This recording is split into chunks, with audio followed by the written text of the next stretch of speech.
Good afternoon. It is afternoon and it's Sunday afternoon actually. And I wanted to take a moment to just talk about real estate. Just talk about real estate. So, for most of you, you know, I'm a real estate agent, among other things. But real estate, I have come to realize, is an absolute passion for me. And I don't know if it's just, real estate, for the sake of being a real estate agent. Let me pull my mic up close. I don't know if it's just for the sake of my being a real estate agent or more for the fact that I am passionate about home ownership or housing in general. It doesn't have to be home ownership per se, because not everybody wants to be a homeowner. A lot of people are not even in a position to be a homeowner, and I do understand that as well. But I wanted to just take a moment to just talk about real estate, right?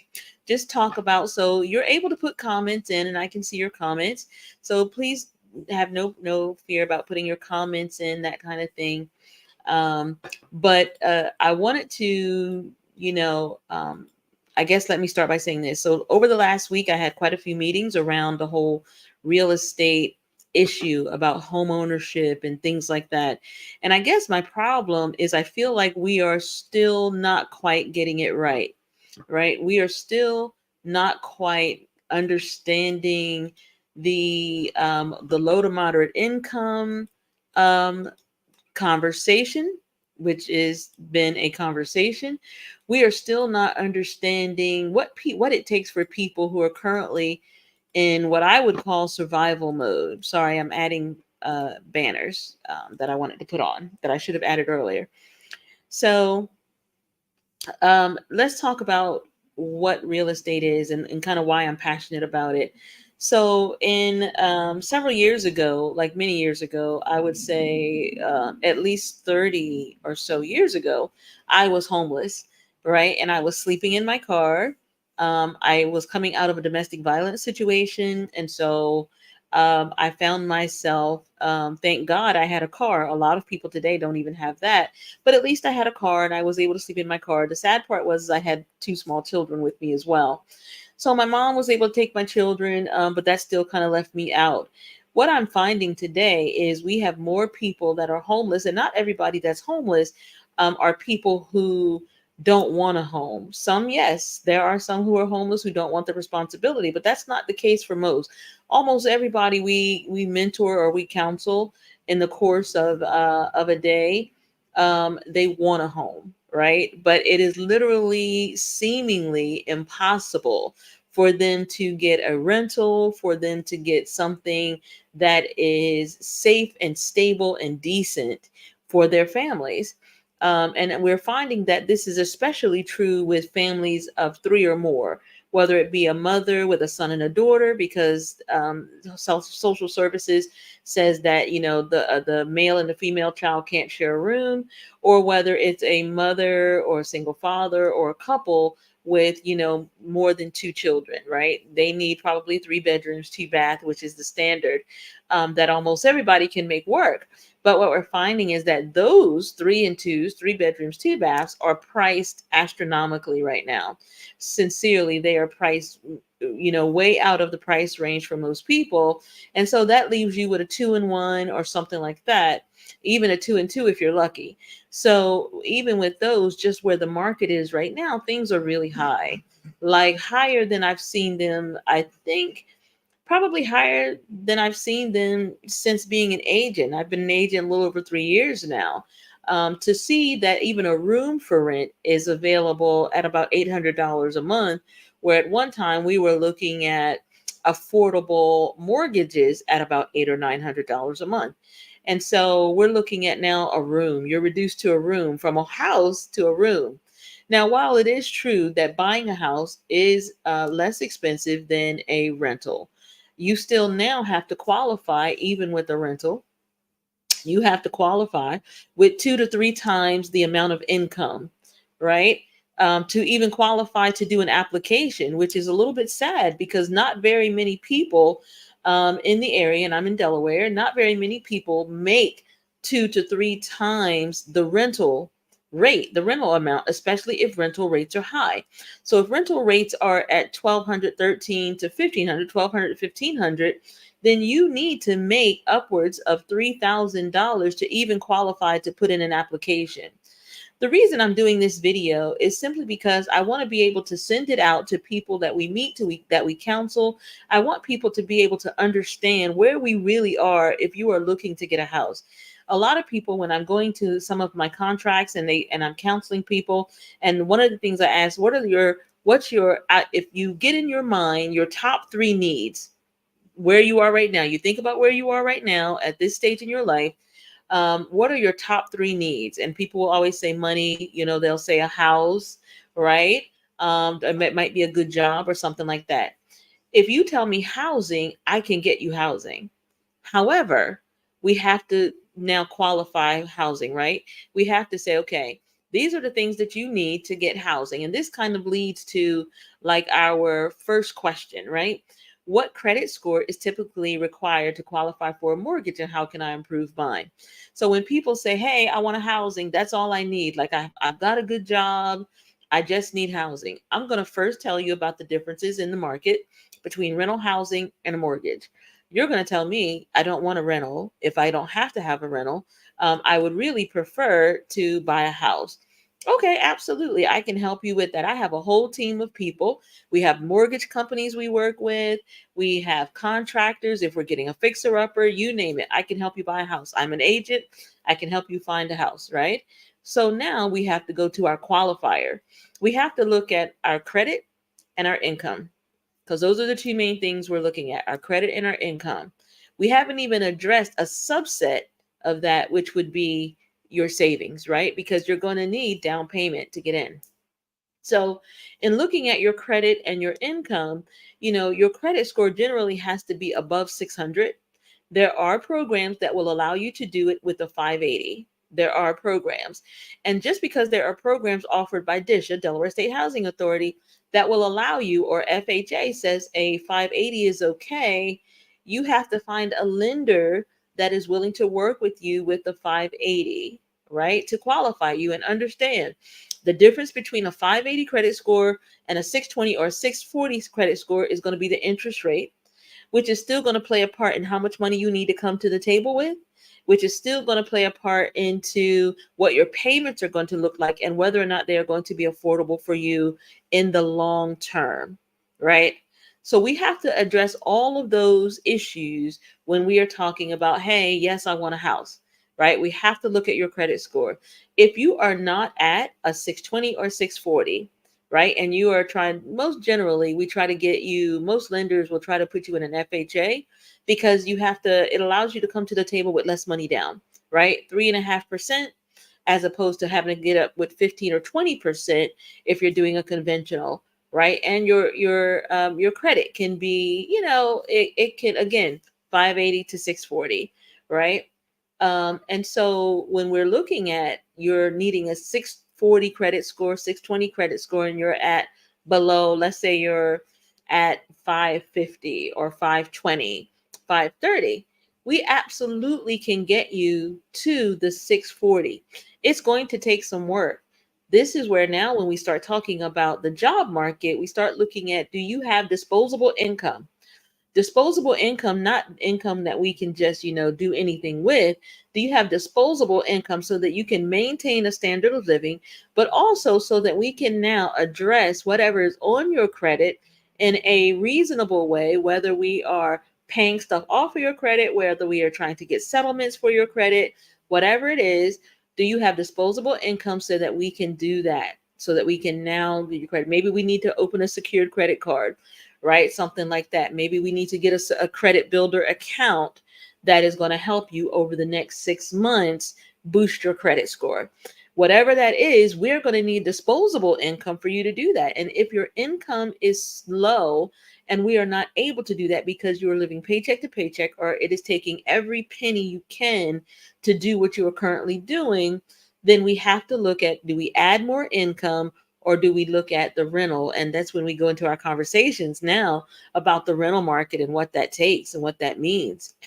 Shameless plug, so my organization, Elevated CDC, has a landlord program where we assist landlords. And the reason we are assisting landlords is to try to keep rentals on the market that are affordable, rentals on the market that are negotiable, so that we can work with you. But then we have to have understanding on both sides. We have to have understanding on the tenant side, understanding on the landlord side. So we have a program where we literally work with landlords to assist them in trying to keep it as seamless as possible to keep affordable rentals in the market, on the market. So moving on. So what credit score is typically required? Or again, that answer would be a 640, 620, anything over a 600, but a 620 to a 640 is going to give you, a good current market, whatever the interest rate is, you'll qualify for. You'll more than likely qualify for an FHA. Of course, then we are going to be looking at what down payment you have, what savings you have, and whether or not you need down payment assistance. If you qualify for the FHA loan, the VA loan, or the 203K, something like that, then more than likely you will qualify. And then we're going to tell you how much. A good average, just like a rule of thumb, is probably to have anywhere from 10 to 15 at least. And I know that's tough. Will you need to have that much? Maybe not. Maybe not. Most of the time, by the time we get to the table, they don't need half that. However, if you can at least try to save up anywhere from, I would say, 5 to 15,000. And I know that's like a curse word right now, honest to God. But here's the thing: tax season is coming up. If you haven't thought about purchasing your home in 2023, but you are thinking about, you'd like to purchase a home maybe in 2024, let's start talking now so that when tax season comes and you get these whopping tax checks, we can at least begin a savings aside that would help to qualify you or help towards your down payment and closing cost, right? This is the time to talk about it. We're right on the cusp of tax season. You're going to be filing, you're going to get some money back. Let's make that money work for you. So that was one of our questions. So the next was, can I qualify for any special home buyer programs or loans designed for individuals with lower credit scores? On the developer side, there are programs to help developers build housing or renovate housing using strong neighborhood funds. If you're a developer and you want to know more information about strong neighborhoods funds, by all means, tap in and let me know. Um, but yeah, okay, let's do this. There we go. Yes, there are programs. There is the First Time Homebuyers Assistance Program through Delaware State Housing Authority. There are also programs that are through municipalities that you can apply directly. Like Sussex County has a homebuyers fund. And I don't know if their application season is over, if they've gotten more funds, but you can apply directly to them for homebuyer assistance, right? And it's directly to the municipality.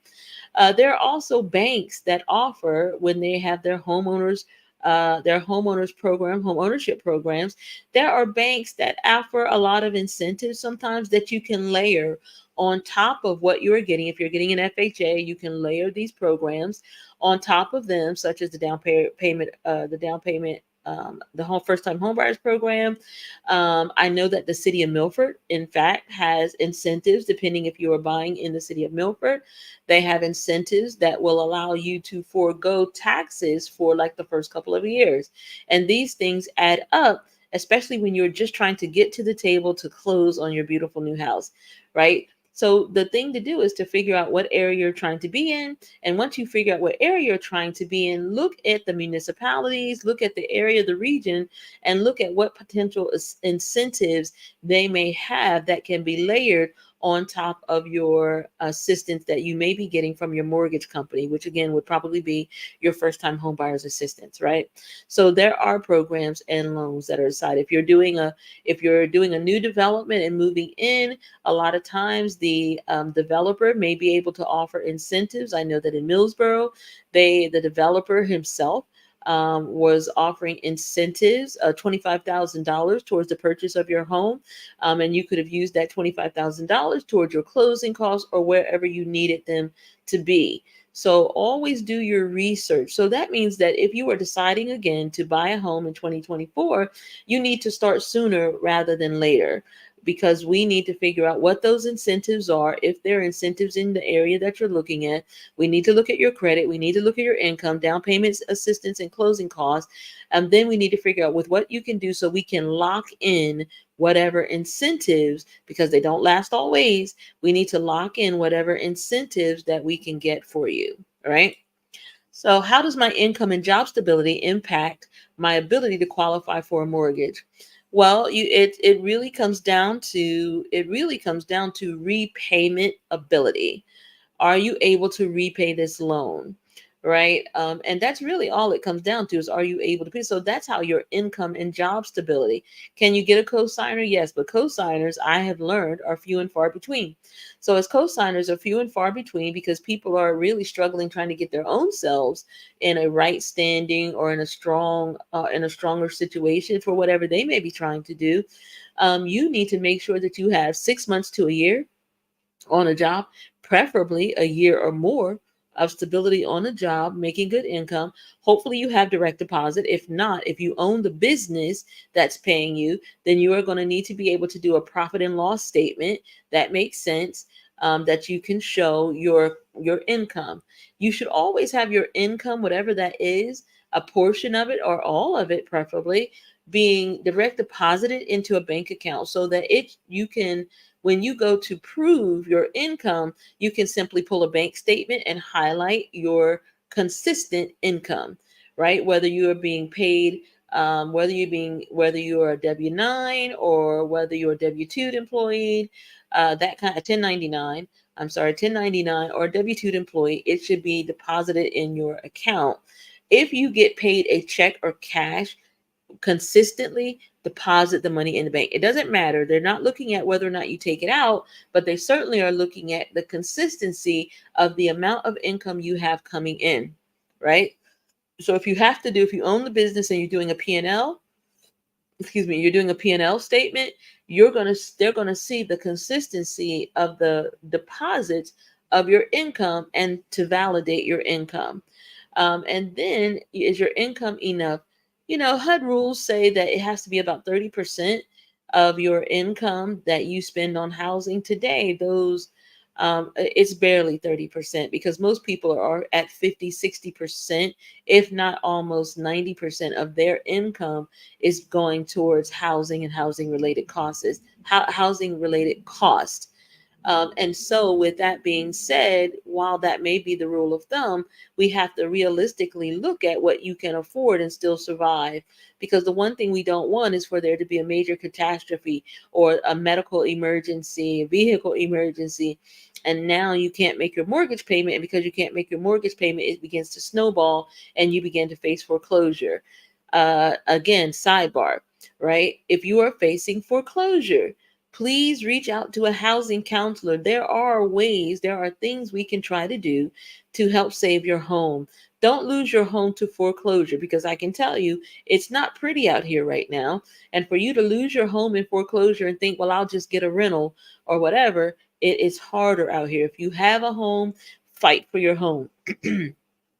Find a counselor and let them help you fight, to do everything you can to stay in your home, because chances are when you got your home, it was much cheaper than it is now.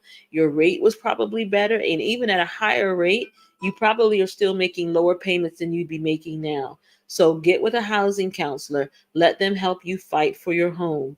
If for some reason you can't, then sell your home. Honestly, sell your home so that you don't have the foreclosure on your credit. Sell your home so that you can at least get some money out of it, minus whatever is owed to the bank, and that you're able to start over. You can take that money and pay down any credit issues you may have. You can take that money and put it in account towards down payment and closing costs for a new place, and just kind of start fresh, right? So they're all things that you can do to put yourself in a better situation, but you have to reach out. Nobody can read minds. Everybody's going through something. So you probably need to reach out and just say, hey, can you help me? I don't know where to go. I'm not sure what to do, but this is what I got. And everybody's not trying to be in your business just to be in your business sake. Some of us are really out here just praying and hoping that we can help you save your home, because we know it's hard out here. As a real estate agent, as a housing counselor, it is hard out here. I counsel people every day,